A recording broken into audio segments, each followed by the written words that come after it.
Great. Welcome to this seminar on the future of energy in East Africa. My name is Kendra Dupuy, and I am associated as a researcher with the Peace Research Institute in Oslo.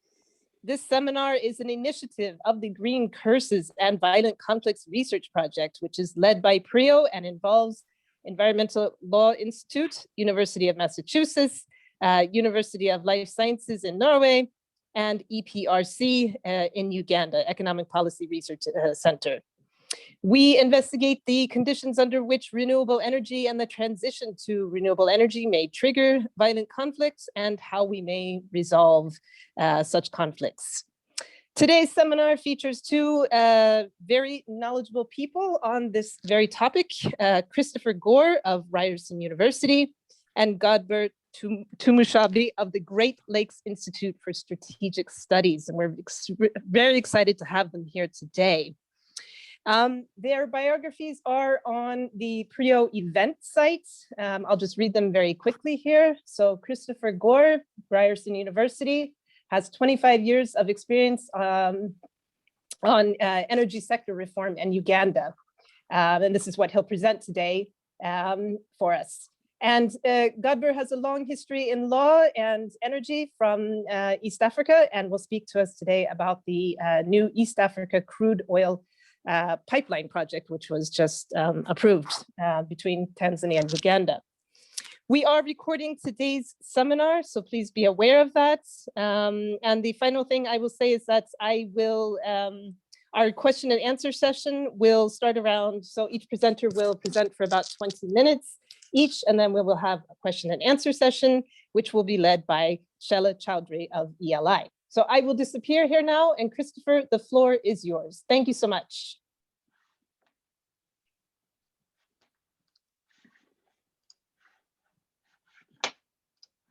Great. Hi, everyone. Thanks so much for the invitation. It's a real pleasure to be here. I am using slides, and I know this is being recorded, but if anyone would like them afterwards, I'm happy to share them. I have been, I guess, fortunately or unfortunately, on sabbatical and not teaching this year while holed up in my house in Toronto. So maybe I have a little bit of longing for using slides. So I'm sorry if you would have preferred I just spoke, but hopefully the visuals and some of the questions I raise will be of use. So I want to provide a bit of context about the kind of evolution of energy reform and some of the debates that have taken place in Uganda over the last, well, in fact, it's over 50 years, but I'll try to just highlight some of the things that have taken place since the early 2000s. And then leave it to Godber, who I did meet in the early 2000s and have worked closely for many years to talk more about the kind of evolution of some of these questions and debates around oil. So in the context of what I want to refer to, I just want to give some context. I first traveled to Uganda in in 2000. And interestingly, at the time, I was particularly interested in studying what was very popular at the time was problems around Lake Victoria. But it was in a conversation I had with someone at the National Environmental Management Authority. He said, well, if you really want to study something interesting, an interesting problem, you should study electricity. And so for someone studying politics and environment at the time, there was actually very little attention to electricity as a political problem, and certainly with respect to public reform or public administration and public policy. So some of the questions that I've been interested in and focusing on in recent years is certainly a very simple one, but one that's really interestingly a vexing one, and that's why is it such a difficult dilemma to provide modern services or energy services? With respect to the kind of work that's happening with renewables, I've been interested in the question of why do countries choose certain delivery models? And why do they deploy or invest even and promote certain types of technologies? In Uganda, we can see that the dominance has been around hydroelectricity to the de-emphasis on others such as geothermal or wind for that matter, which is very different than, for example, Kenya, its neighbor. And most recently, the work we're doing is focused on the social and political effects of electricity system and technology choice. Right now I'm working with some colleagues in the United States on a project in Kenya, where we're trying to kind of understand more directly the issue around electricity as a political dilemma, and also how it affects the political process itself. So today, in the next 10 minutes, I just want to talk a bit of historical context about energy provision, why hydroelectricity has been so dominant, besides the fact that there's the Nile running through the country, and what kind of conflicts have emerged as a result of that and implications for renewable energy. So one of the things I just want to give, and in the book that I published, it came out in 2017, I have a very long historical chapter, and I guess would have been closet historian. But I was so fascinated with the debates that arose in Uganda, even as early as the early 1900s, and how they paralleled or mimicked what was taking place in the late 1990s and early 2000s. So, here I have a quote from Churchill, who wrote in My African Journey about his envisioning the Nile leaping through a turbine.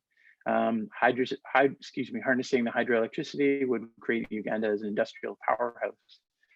Queen Elizabeth came and inaugurated what was then called the Unresolved Dam, now the Nile Dam, in 1954. And there's very, very colorful coverage in the papers at the time. But one of the things that I want to highlight is that some of the most interesting conflicts at the time of the 1950s and even beyond that revealed that many of the things that were debated then are still being debated now. So I highlight 4 here. One is the build ahead of demand problem. And that is, do you build capacity and do you build generation capacity in anticipation of demand, which is, I would say, what Uganda has been doing, or do you wait for the demand to generate? And the financial implications of this are obviously quite significant. In the 1950s, one of the big debates was provision of electricity as a technical problem versus a financial or even ethical problem. As you can imagine, the parts of the country that were electrified first were ones that were controlled by the colonial administration, that were targeting industrial production for export. But even at that time, the question was always, well, who's going to consume this electricity if we produce and if we build a new hydroelectric dam? The other thing that I think is really noteworthy, and I think it was Francis Museje posted most recently on the PRIO site, I saw a debate about Murchison Falls and now Uhuru Falls. So even after they had finished completing the Nile Dam in 1954, they had a plan to build a new dam, and the first one that they were planning for was Murchison Falls. And what's interesting is even then there were debates between conservationists about protecting Murchison Falls and debate about electricity as an industrial, or hydroelectricity as an industrial export. And then lastly, I want to highlight the interstate conflict and conflict with donors, and Kenya is a very good example of that. So in the even prior to the after the 1950s, they were interested in building a dam in Kenya and actually required the World Bank support, which was just obviously in its infancy as an agency or as an entity. Kenya actually the World Bank denied Kenya the funding because they anticipated that Uganda would provide enough electricity based on its development of hydroelectric resources to be able to provide for the continent as a whole. So these are important sort of context. I think the history is interesting, but it's also important to think about how these debates have transcended over time. So clearly, one of the things that's emerged is that we're having really strong diverging pathways with respect to energy access. So this is recent data from the World Bank just showing the different trajectories of electricity access as a percentage of the population. So you can see that Kenya surpassed Uganda quite significantly, but there's a marked change that took place in the early 2000s, which is when Uganda really started to have a crisis. So I want to talk a bit about where that arose or how that arose, and I'm happy to talk more about the Kenya context later on if that's interesting. So one of the things that's, I think, really important when we think about Uganda is how it situates in the broader reform process or reform sort of trajectory in Africa more generally. And I won't bore you with all these details, but one of the things that's really that we've written about in other contexts is how Uganda was really situated at the heart of a really strong reform agenda that was being promoted by the World Bank. Now, this is pretty well known by this point, but I think one of the things that's really interesting to think about is what were the principles and the rationales that were driving the argument for reform. And mostly it was to get remove politics from the service provision, and to really inspire investment into the sector, which was deemed to be not reformable by the World Bank.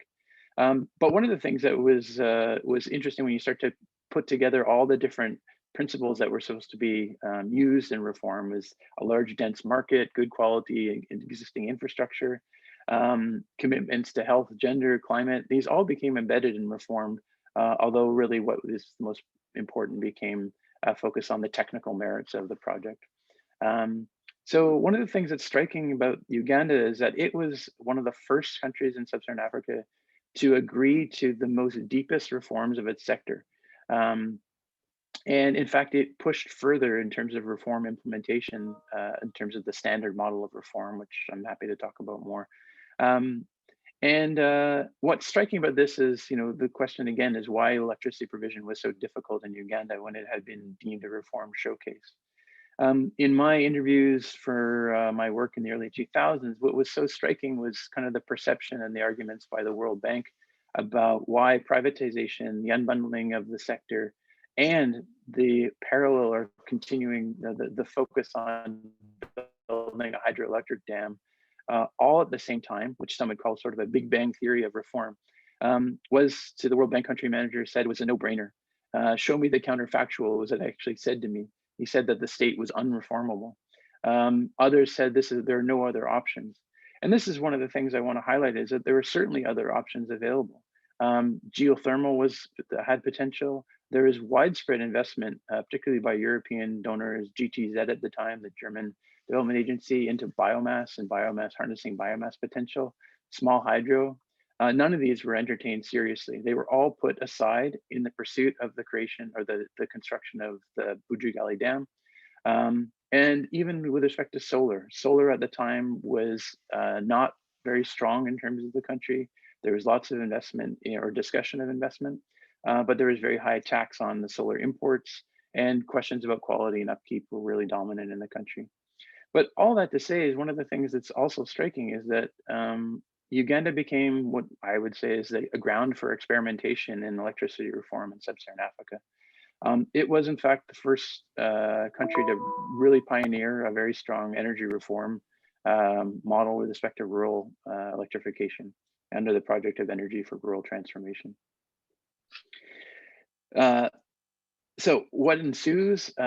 Most people, certainly with any familiarity with Uganda, will know that by the mid 2000s or sort of mid 2005, 2006, most people were describing an electricity crisis in Uganda.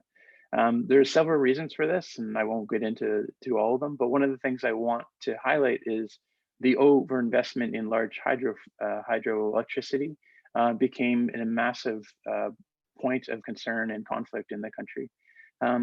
So Bujugali Dam, for example, lots of people talk about the reasons why this failed, but one of the big reasons was just not being able to secure financing. And it wasn't because of the financial potential of the project. You could export to Kenya, you could export to the demand and sort of sell to the domestically, but export development corporations were very wary of the political risk of the country. On top of that, we had climate risk around low water levels and reliance on hydro. The price of electricity in Uganda continued to just go up because they relied on fuel to supplement demand. And I want to highlight two conflicts that started to emerge that have sort of carried forward from that. So the crisis led to conflict on two dimensions. One is that Uganda became increasingly disinterested in working with the World Bank, and largely over its accusation of having very onerous processes and oversights. And the other is about civil society. And at this time, and Godber can speak to this more directly because he was certainly part of this strength and evolution of civil society and advocacy, is how civil society was arguing for transparency and better access to process and accountability in terms of the Bujugali project. There was never outright resistance to the project, although some people certainly didn't want it built, but it wasn't this massive unrest or a massive pushback against this large hydroelectric project. But out of this crisis, we also have some adaptation that emerges, and that is you have a new investment in a feed-in tariff for small hydro, particularly. Uganda develops a self-financing project for future activities around energy. And thirdly, I think one of the things that's so striking is that Uganda basically decides it's no longer going to work with the World Bank and turns to what we, in the development language, called new development partners, which in fact was largely China. So there's a lot on this slide, and I just want to highlight a couple of unresolved issues that I hope will lead to some more discussion about the future of renewables. So the commitment to large hydro and even small hydro, but large hydro remains, and you can just look at the planned construction of projects. And there's a couple of things that merit concern. One is obviously climate change and water levels, and also the conflict around interstate water flow. So even when they were trying to build the Bujigali Dam, they still had to get Egypt's permission. I mean, there was some resistance to this, but according to the 1929 agreement, and obviously with Ethiopia and others building large hydroelectric projects that all have an impact on the overall Nile flow. The tourism potential of the Nile is obviously huge, but also the ecology and importance of it remains a serious concern. I highlight process here, but there are massive, massive procedural problems that are concerned with hydroelectricity in Uganda. There's procurement problems, which are not obviously procurement of many of the dams are not deemed to even meet the standards of Uganda. There's now deference to Chinese construction. And I think most importantly, and again, I would defer to Francis and to Godber to speak more about this, is there's continued deference to the president to adjudicate conflict around large hydroelectric projects. So even though they've spent 20 years trying to instill a formal institutional structure to remove the political context from decision making, there's still deference to the president to adjudicate conflict. And this article from The Independent from 2016 just highlights some of this tension that exists. The last thing I think I'd like to highlight, just with respect to electricity more generally and the transitions to renewables, is the question of what access actually means. Uganda is investing in large hydroelectric. It's always done so, even back in the pre-colonial period, with an eye to this as an export entity. Now, of course, it has potential to provide electricity to individuals, but the problem of providing electricity to households is a massive one, and one that Uganda has. So there still remain massive tensions of definitions and questions about the quality and volume provision. So what's an equitable volume of electricity access? Is a small hydro or solar panel a equitable allocation of electricity? Is that satisfactory, or is that a temporary step towards more large scale volume that households can tap into? I think we're very weak still on understanding how to balance the mix between centralized and decentralized provision. And I know the Power Africa program that's being resurrected by Biden administration claims to focus on this mix, but I still don't see, I think there's going to be time needed to look at how in fact you can address this complexity of centralized and decentralized provision. The last 2 points. One is, I think it's important to keep an eye on the role that China plays in Uganda, particularly not only with renewables, but also certainly with hydroelectricity. There's a very interesting thing that's emerging where World Bank established some offset agreements with Uganda, but Chinese projects could potentially impact those offset agreements, particularly around the Kalagala Falls. So this is an ecological area that they wanted to sort of hold and protect. So you have an interesting state, Uganda, bilateral, China, and World Bank now in some dance around whose agreement and what legally is constituted as a violation of some of those agreements previously met. And the last is just to return to the political context, and that's Uganda designed and implemented energy reform with a goal of having a diversified energy portfolio. But ultimately, this good policy doesn't insulate from the unofficial power and politics that dominate the state. And so the role of the president in the political allocation, the energy allocations and certainly energy decisions has to be front and center, particularly given the continued dominance of the president in Uganda's foreign affairs and certainly domestic affairs. So with that, I'll turn it over to Godber, and he can talk more about how this has evolved or parallels, I think, with the oil sector or the oil sector today.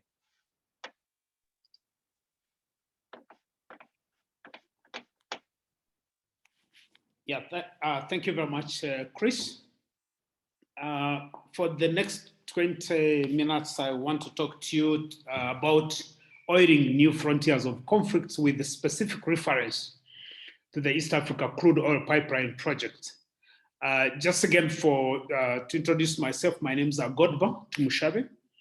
I work at the Great Lakes Institute for Strategic Studies as an associate director, but largely involved in research in the areas of governance and petroleum governance in particular.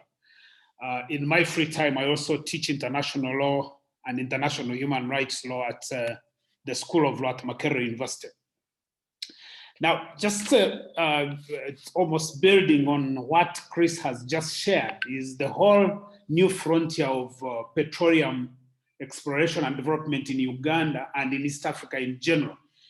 The central argument of my presentation really is that the East Africa Crude Oil Pipeline Project and the petroleum resources development in general presents new frontiers of conflicts within the region, given the fact that this is the Great Lakes region of East Africa, of Africa, is actually one of the most volatile regions, very unstable within the continent. Now, for those of you who may not know the history of oil in Uganda, oil was first discovered, the first traces were first discovered in 1920. But it was not until 2006 that commercially viable quantities of the resource were announced by the Taro Oil Company. This is a UK company which was doing exploration.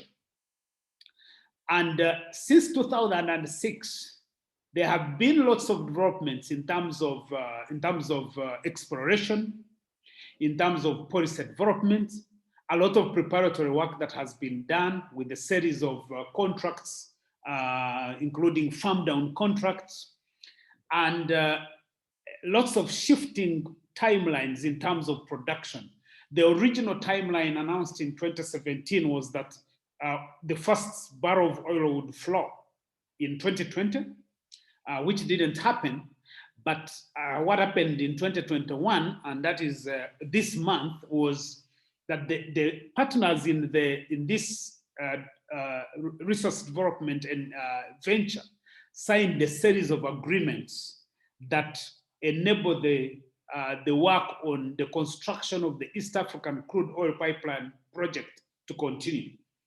And a series of agreements have been signed so far. These include the host country, the host government agreement between the government of Uganda and the ECOP Oil Company, which is the joint venture company that is going to oversee the construction and operation of the pipeline. Quite curiously, the host government agreement between the ECOP company and Tanzania was supposed to have been signed, but that was postponed to another date. The second agreement that was signed is the shareholder agreement, which essentially defines the shareholding within the ECOP company. And in this shareholding, 62% of the shares go to Total, which I'm sure all of you know is a French company. 15% goes to the National Oil Company of Uganda. 8% goes to Sinopec, which is the National Oil Company of China. And then the Tanzanian government has committed to take up 8% of the shareholding, but it has been offered up to 15%. And the understanding is that if the Tanzanian Petroleum Development Corporation does not take up this shareholding, Total can actually take up the shareholding and therefore increase its shares. Now, the East Africa Crude Oil Pipeline is the longest heated oil pipeline in the world, measuring 1,447 kilometers, running from Western Uganda up to the port of Tanga in Tanzania. And it is estimated to cost $3.5 billion. For those of you who may want to understand what this means in the context of the economies within the region, the project, the entire petroleum development project in Uganda and within the region is estimated to cost about $15 billion. That is approximately 50% of Uganda's GDP. So I think that's the best way I can really put this in context. The other important piece of information that one would need to take into account that in Uganda alone, the pipeline is estimated to traverse at least about 10 districts. And that would mean that it's going to affect approximately over 6 million people in these districts. And definitely we require approximately 2,740 acres of land from within Uganda itself. Besides the pipeline, first of all, the development, the wells that are being developed, this is the Tilenga oil fields, and the Tilenga oil fields and the Kingfisher oil fields are located in Western Uganda, which is the area popularly referred to as the Albertine Graben. This is the region that has one of the richest biodiversity in the world, and probably the highest species endemism within the African continent. But the pipeline itself traverses a very long area, as you see there, in terms of the distance, including some of the pristine environments in the Republic of Tanzania. So that's basically the kind of project that you are talking about. But I want to spend more of my time really talking about the nature of the conflicts that are envisaged or at the frontiers as the development of this project takes shape. First of all, we are definitely likely to see an escalation in terms of land conflicts. And land conflicts will appear in many, many different forms. As I've already mentioned, in Uganda alone, this project will require approximately 2,740 hectares. And these are basically lands that will be gotten from existing settlement areas. So the compensation regime in Uganda, whether it is for oil or whether it is for electricity, whether it is for solar, it's basically a very, very complicated affair that is amenable to elite capture. So even where the governments and the proponents of the developments are ready to offer compensation or to settle compensation claims, quite often the elites within the system move ahead of the projects and enclose large tracts of land, dispossess communities and households, and take advantage of the information that they have, which is essentially insider information, to be able to benefit from the compensation claims, which are often inflated. So that is one element of the land acquisitions or the land conflicts. The second aspect is that in the anticipation of the petroleum development projects and the associated land acquisitions, the urban elites, often with connections to the current regimes, especially within the military, have actually been moving ahead and grabbing and enclosing many large tracts of land, and to the disadvantage of the communities, including some of the lands that are considered to be held by community groups. So that's an area which definitely is going to be oiled further by the development of the pipeline, and therefore anybody looking at the next frontier of conflicts has to be focused on the question of land because of this project, but also the associated energy projects, and definitely, as Chris said, the solar energy regime is one of those that is that involves takeover of large tracts of land. Either these are public lands or they are community lands. The second one, the second major area of conflict is the whole how the oil pipeline project or the petroleum development project is going to transform the nature of regional conflicts in this part of the world. As I mentioned, the Great Lakes sub-region of Africa is the most volatile, the most unstable on this continent. And just so that for the colleagues who may not know about this region primarily involves at least 12 countries, right from Angola through Zambia, Tanzania, Uganda, covering Ethiopia, Sudan, and Egypt. So you're talking about 12 countries within this region. And of course, there are auxiliary countries.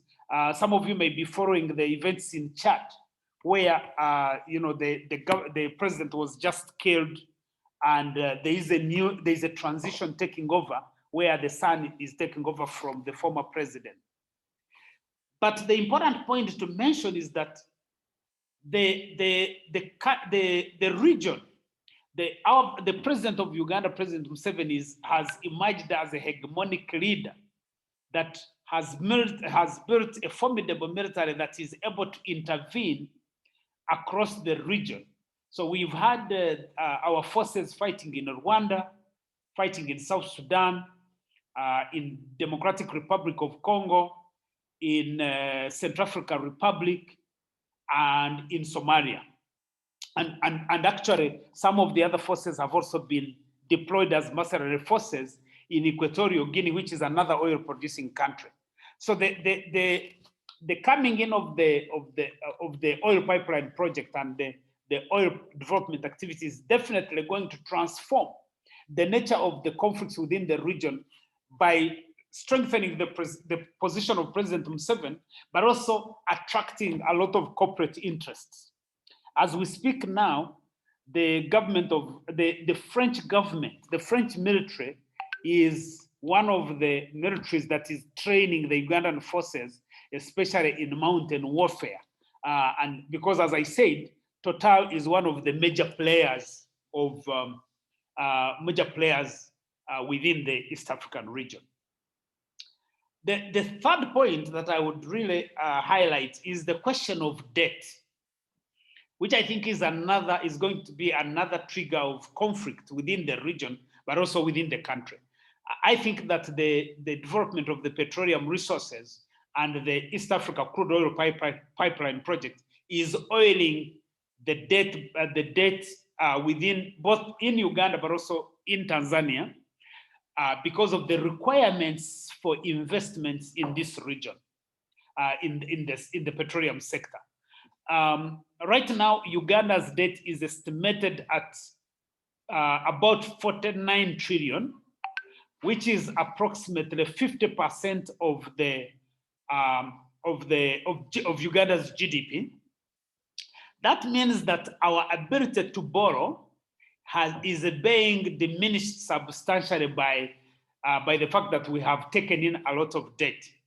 The current rules regarding borrowing, both by the International Monetary Fund, but also under the East African Community and the African Union, requires that countries should not borrow beyond 50% of their GDP. But as of now, Uganda is looking for at least $130 million to be able to pay for its share in the East African crude oil pipeline project. So there is the potential right now is that Uganda will either be forced to borrow from the domestic market and hence suppressing a lot of economic activity in the local market, in the domestic market. The alternative, if Uganda cannot borrow from international financial institutions, the alternative is to take up more of Chinese debt.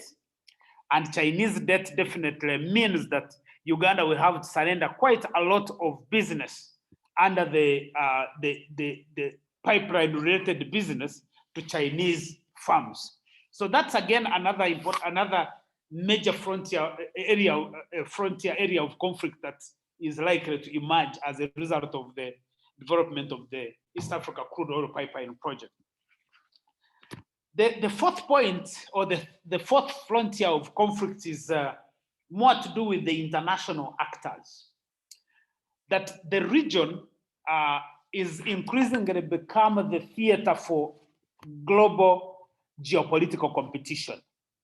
So with the petroleum with the development of the petroleum resources, you have an easy partnership between France and China in the context of the tar and CNOOC. But of course, there are other countries that are also playing within the same area, including, of course, the United States of America. The British are the ones building the Kabare International Airport, which is one of the oil-related infrastructure projects. There are a number of countries that are coming in. One of the big players, the growing players, is Turkey. And Turkey is a big supplier of weaponry to the Museveni regime. And it is interested in doing business in the area, including in participating in petroleum contracts. So the region is going to become a theater of geopolitical conflict. And therefore, this is going to fuel further the conflicts within the region, given the fact that, as I said, this is a very, very unstable area because there is almost every country is at war with each other or with one another, right from Rwanda, which has a standing conflict with Uganda, DRC, which is basically a war theater, South Sudan, which has a very unstable peace process that is ongoing, the instability that has now cropped up in Chad, and then, of course, the ongoing war between in Ethiopia, between Ethiopia and the federal government and the Tigray rebels, which draws in Eritrea. And all of this, the fact that Uganda is a player within the entire region in all these conflict areas, then definitely the East Africa Crude Oil Pipeline Project and the petroleum resources become a potential fuel for conflicts within the region. Let me end with one frontier of conflict, which is over water. That my projection is that we are going to see increasing conflicts over water, localized, national, but also international or regional. Let me say international because of the players. Because of the changes in the climate of the country, there are several areas of the country that are increasingly becoming water stressed. So access to water, including water for production, is becoming a major issue in the country. Now, we know that one of the major inputs for petroleum production, including in petroleum drilling alone, is actually water. That I think right now there is a process of approving the water abstraction permit for the petroleum project. Most of that water is supposed to come from Lake Albert, which is shared between Democratic Republic of Congo and Uganda. But add to that complexity, we are likely to see increasing conflicts over water between the riparian states of the Nile.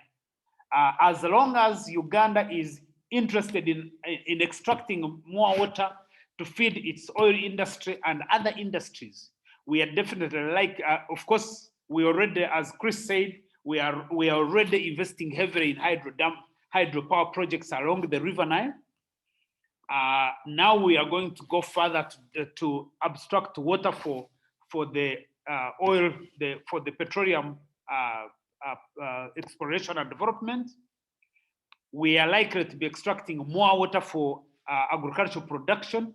So you are likely to see increased tensions between Uganda and other riparian states, especially South Sudan, Sudan proper, and Egypt. And therefore, that's one area to watch in terms of water, in terms of conflicts.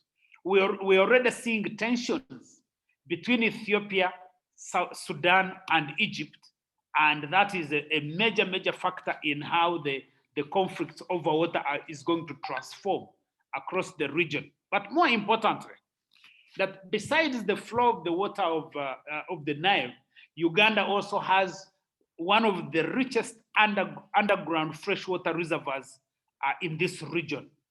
And therefore, it's not surprising that that Israel is a major player in the region. It has a very, very unique defense and technology partnership with the President Museveni of Uganda. And there can be no doubt that Israel's footprints in this region are not only to deal with terrorism, but it also has to do with control over water. Increasingly, you'll see Israel trying to reach agreements with all the riparian states of the Nile, mainly because it is interested in accessing the fresh waters within the region. And therefore, as the petroleum development activities progress and the demands for water for petroleum development, for hydropower generation, for agricultural production in Uganda, you are definitely likely to see increased tensions among the different countries within the region, and some of these geopolitical actors are likely to be, to fuel these conflicts, because that's what we have seen over time, that conflicts are always going to be associated with these, with resources. Finally, is to mention that the Great Lakes sub-region, as I have been describing, has very, very unstable states. So President Museveni in Uganda has been around for the last 35 years. He has now just added himself another 5 years. So in the next 5 years, he will have been in power for 40 years. President Kagame has been around for now 25 years, and there is an unresolved conflict between President Kagame and President Museveni. Of course, we have President Afwerki in Eritrea. We have President Salva Kiir in South Sudan, from a rebel leader to president. So he has been in power for as long as you can imagine, as long as PRO has been there. So these are very, very unstable states, and therefore we are likely, actually what is evolving is that we are seeing a fairly orchestrated system to build military regimes across the region, with all these leaders positioning their children to take over from them when they are out of power, like we have seen the situation happening in Chad now. So the instability of the regimes, the uncertainty of political of the trends in the stability of the regimes is a major frontier that is going to be of conflicts, that is going to be fueled by the different actors in the oil industry in this country. So let me stop there, and then I'll be able to take up some questions and comments. Thank you very much. Thank you both so much for those very informative presentations. So at this point, we'd love to just start a short Q&A session. Everyone in the audience is welcome to send your questions using Zoom's Q&A feature. But in the meantime, I'd like to just open up the floor to any questions from the project team. So please feel free to unmute, and if you so choose, turn your cameras on and ask your questions directly. Thank you.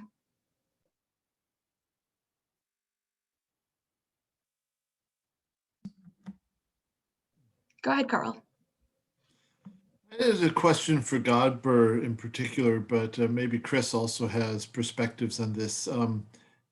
Godber mentioned the land that would be needed for solar power.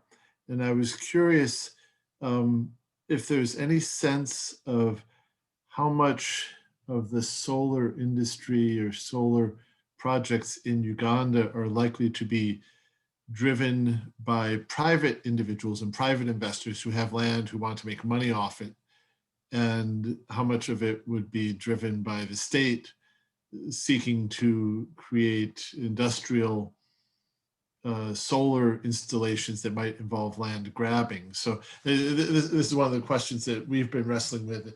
How much of a threat is this as a practical matter in land grabbing, and how much of it's just enabling people who own land to make more money off it?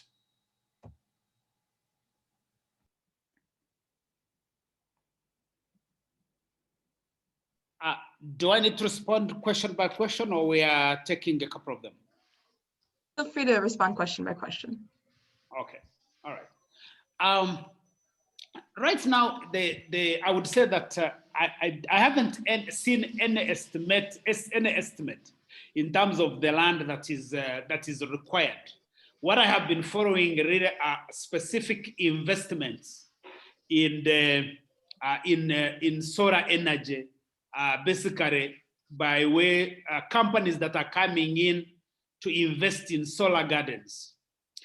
And I know that one of the companies that I've been following, called the Exabo Group, which is a company registered in Germany, has just completed, it just commissioned a $150 million project in I think somewhere in Zimbabwe, one of the districts in Uganda.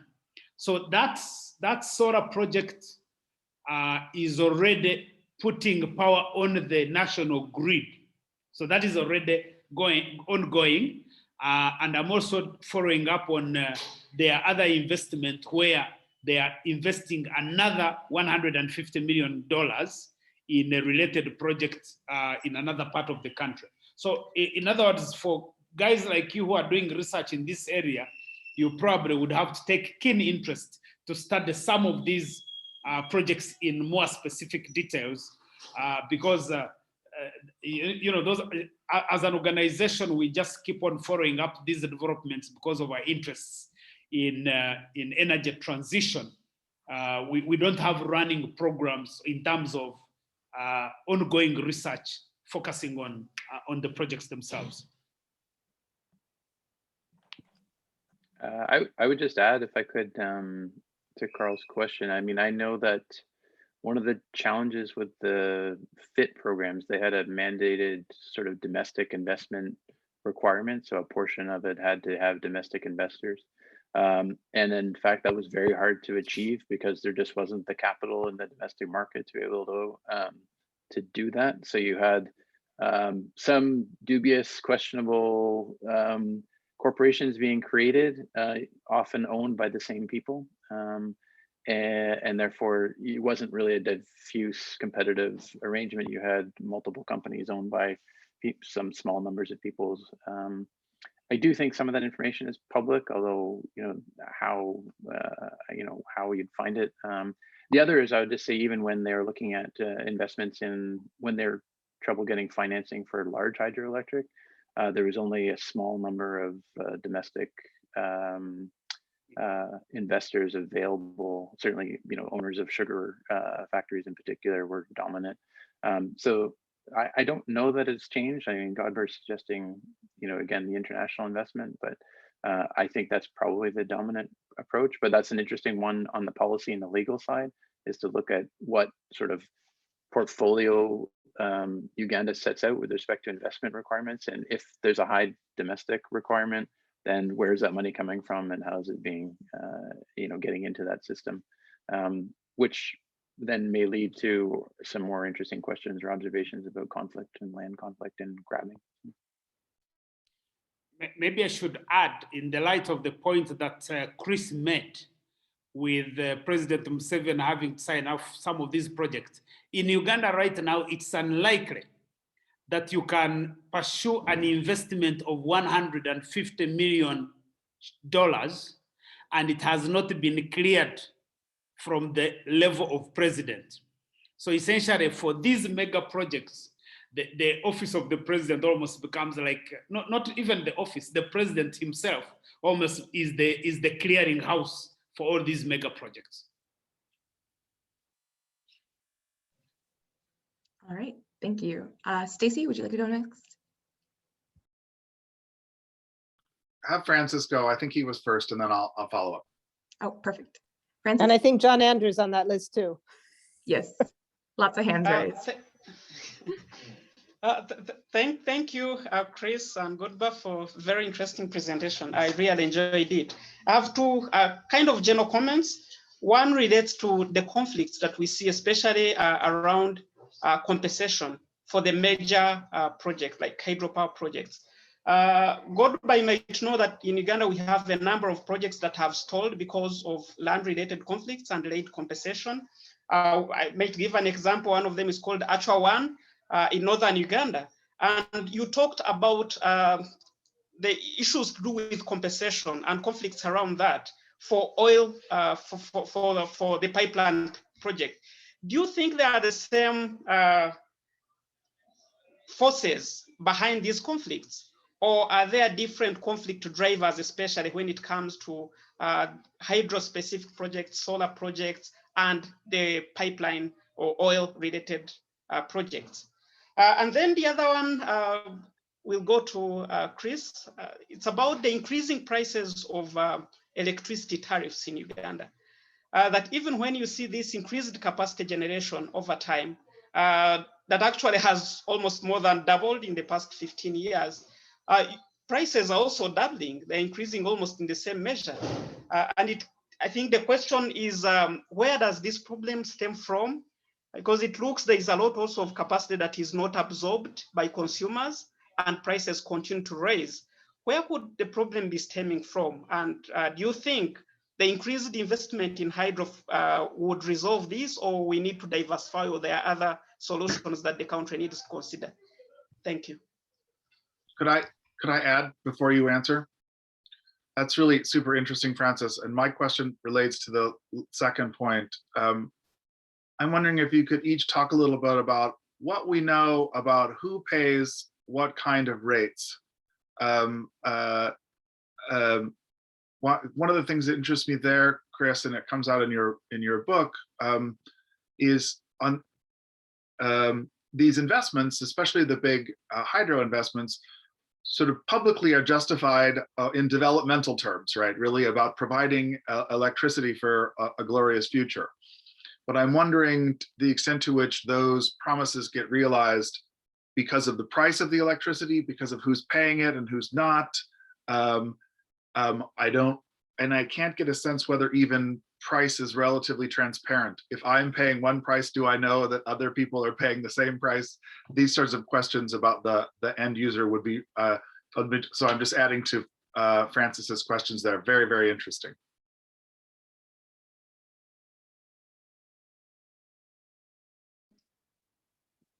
Godber, you go ahead.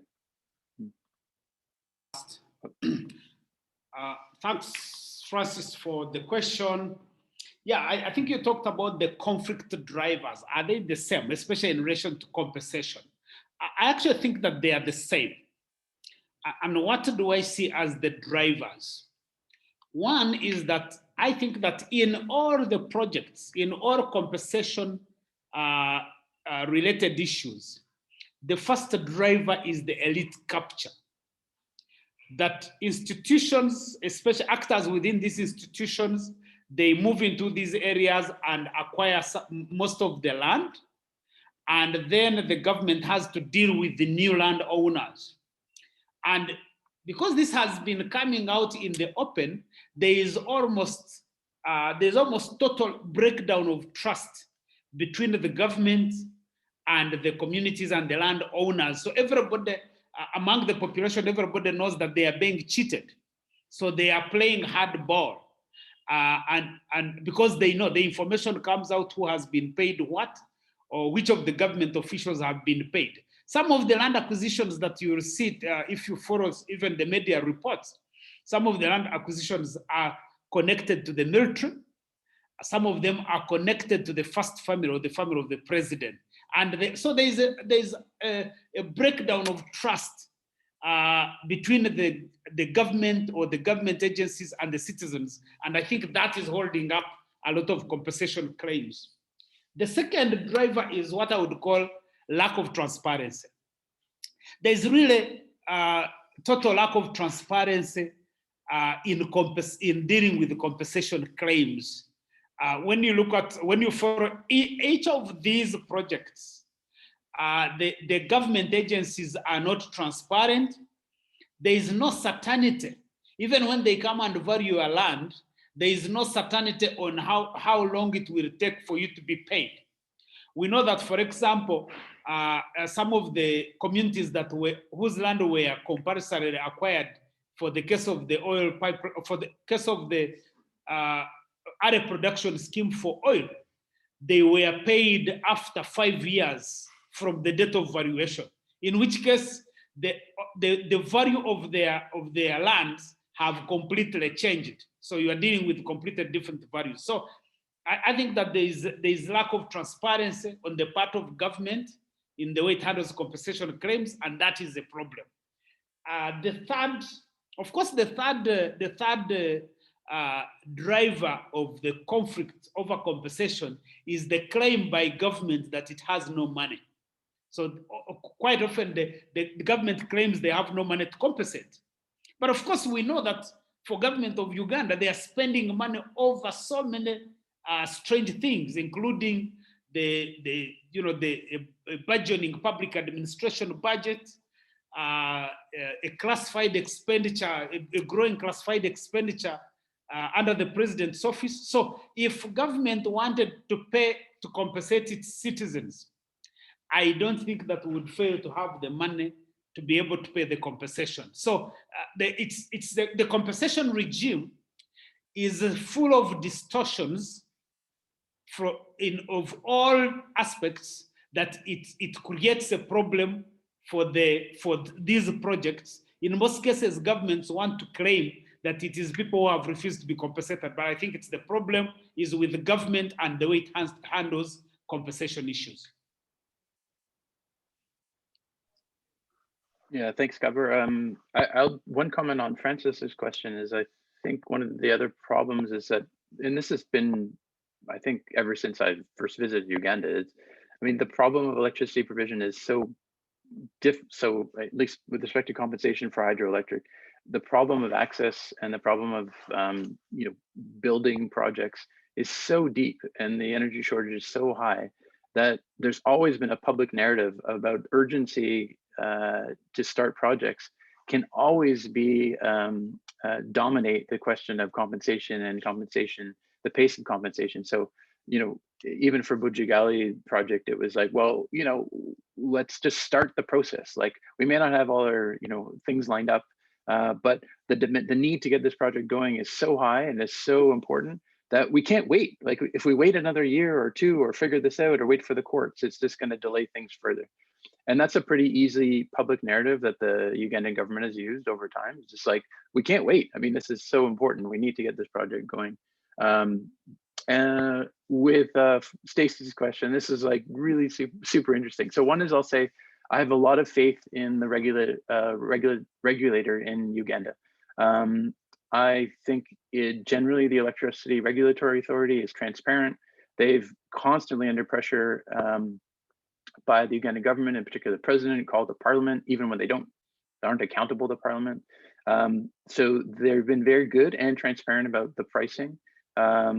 Maybe Francis and Godber have more sort of clarity on that in recent years, but my experience there has always been interviewing is very, very impressed.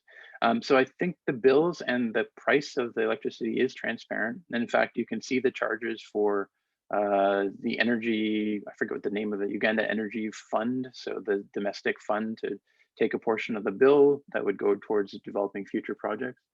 The issue, though, I think there's two big ones. One is that politicians promise provision at a cost and a feasibility that they can't actually deliver on. So Bujagali, I remember, I don't know if I put the anecdote in the book, but sitting on a bus and everyone talking to someone as I'm taking the bus to Jinja, and they say, I don't understand, why is electricity price going up? Look, the Nile is huge. But yet, the donors had the funds. They knew the pathway of the pricing was going to continue to go up for 20 to 25 years.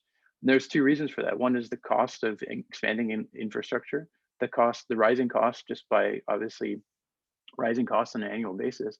And the third is the debt charge. So that everybody knew that Bujagali was not going to bring price down, but that wasn't the narrative that was articulated. And so politicians aren't very good. This is in Kenya, it's the exact same. They're not good at saying, a solar panel is going to be, here, be excited about a solar panel. They promise grid-based electrification, that the grid will come and electrification will come. But the cost of doing that is so insurmountable and so beyond what the national government has. that they aren't able to make the connection between the cost of provision. So, and I think thirdly, it's just unbelievably complex. I mean, I don't know how many of you actually have looked at how your electricity pricing, like the wholesale market, the spot market for electrification. I mean, it's updated every 5 minutes. It's a ridiculously complex process. So to suggest that you're going to have a decrease in price to over time, I guess even to Francis, I've asked this as well. You know, it's just not possible. You would have to have massive subsidies.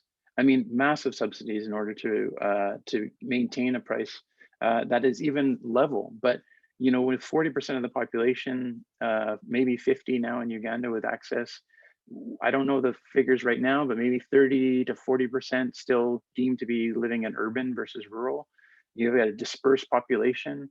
I mean, you cannot provide infrastructure at a low cost way and without the resources and the funding to do so. So the price of electricity is one of the highest. It's always been one of the highest in the world, like in the last 20 years. It's just phenomenal when you look at the cost as compared to other parts of the world.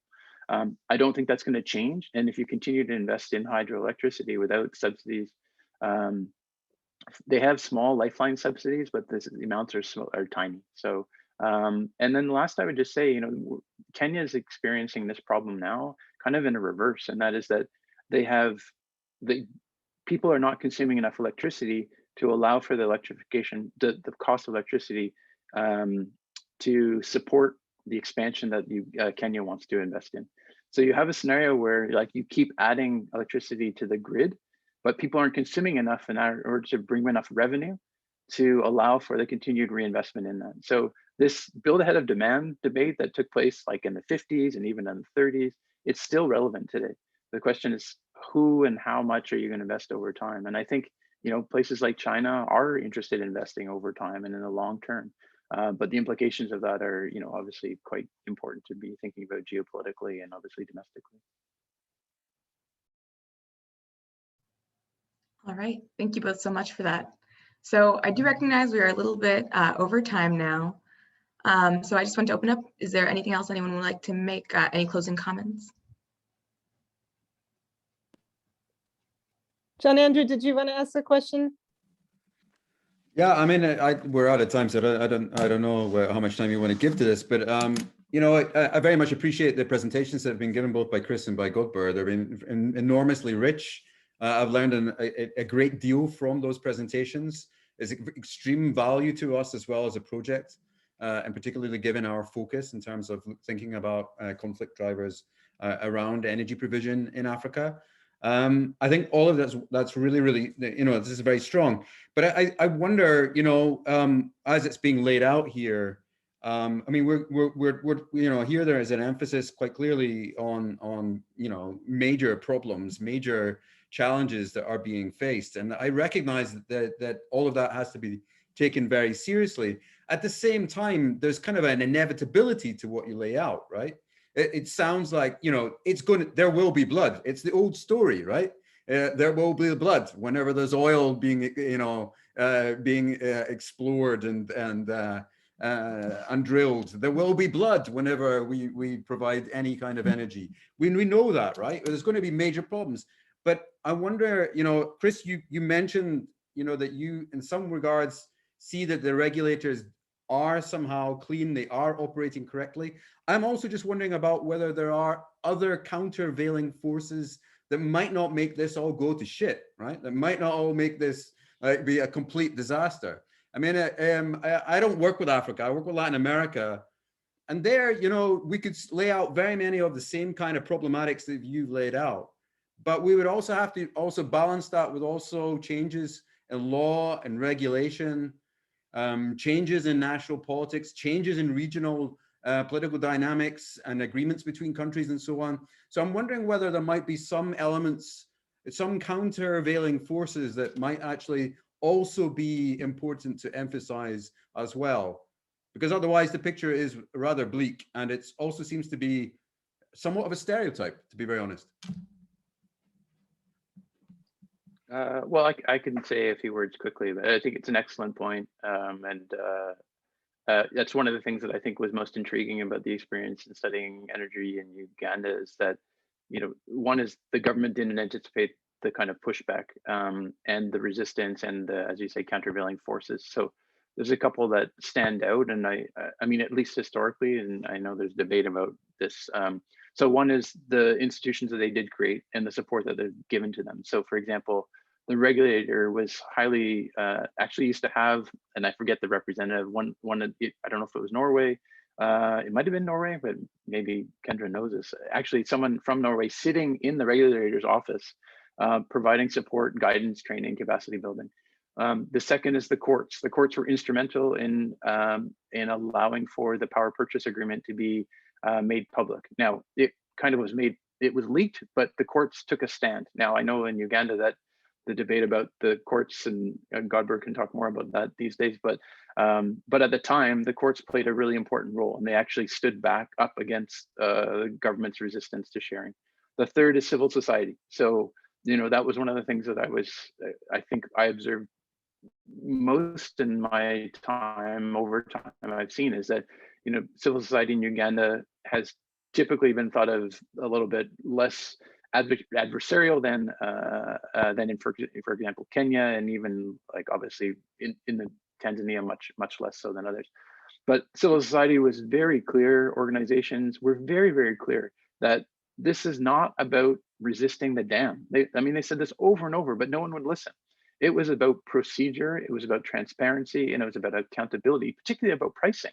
But you also have to think about, how do you advocate, how do you advocate against or for electrification? I mean, it's not an easy, clear, tight issue to advocate. I don't know, we lost Godber there, but it's very difficult as a civil society organization or NGO to advocate for energy, unless it's about energy for all, or whether it's like a renewable project. But even then, how do you resist?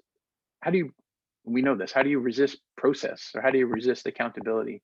And so, there has not been a good amalgam, to John Andrews' question, of civil society organizations coming together. So for example, environment, transparency or accountability, human rights, for example, and the third would be like consumer protection agencies. They just never were very strong in Uganda, where the environment side was stronger. So I'm not a pessimist, and to my, I guess, discredit sometimes when I present on this. And I am a bit of an apologist for how difficult this is. So I do talk to bureaucrats and talk about how head scratching and difficult this is. Examples of just, it worked in one place, a decentralized distributed grid worked in one place and it doesn't work in another. You get massive uptake in one location and then nothing in another. So there are good, strong bureaucrats working within Uganda. And I do think this is a very top-down and somewhat context specific. I mean, there's massive problems in Kenya right now, but obviously they've overcome a lot of them to get the access levels they've had in such a short period of time. Okay, well, on that note, thank you to you all for your attendance, your excellent questions. Thank you very much to Christopher. Yes. Thanks for having me. I really appreciate it. Well, thank you so much, and to Godber as well, even though we lost him, he had to go to another meeting. So thanks to Shella for very kindly facilitating Q&A, and to ELI, Carl, for hosting the webinar. Can I add one quick thing? I just saw a question, James, in the question and answer. Yes, he asked about Parliament. Parliament was really instrumental, and in fact asked very difficult questions at the time of and they were asking for demanding to have the power purchase agreement around the Bujagali project opened up. So Parliament, I think, was my sense, and again, people living in Uganda have a better sense, was even stronger, maybe 5 or 10 years ago than it has been now. But I think that's partly the evolution of how politics has been changing in Uganda and the continued dominance of the president. So. That was anyway. That's another good question. Thank you. Good observation. Yeah, another institution worth looking at. Thank you very much. I wish the rest of all of you a nice day ahead, nice afternoon, whatever, and we'll be in touch. Thank you so much. Great. Thank you, Chris. Happy Earth Day. Happy Earth Day. Happy Earth Day.